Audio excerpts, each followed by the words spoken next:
insert a text box that will include your name, you need to first go to Insert and Text Box, and you can see the little T in the box.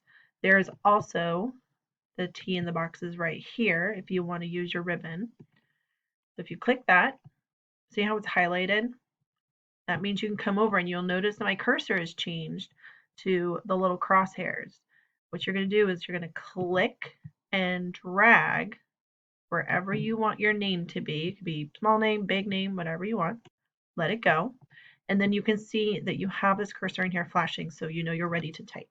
This is where you're going to type in your name, your first and last name. Please use capitals appropriately.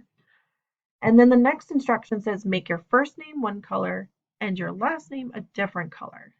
So I need to highlight my first name and go up to the color. This is where the A with dark line underneath it that is showing text color.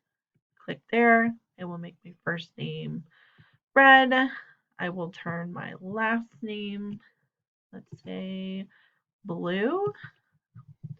And then it says change the font and size to anything except Arial 14. The reason why it says except Arial 14 is because if you notice, it is already Arial 14. So I need to choose a different font and a different font size. And I'll do that by clicking on the blue box. If I click inside, it thinks I want to type. But if I click here, where I get that crosshair, and I click on it, then it knows I'm trying to format everything inside the box.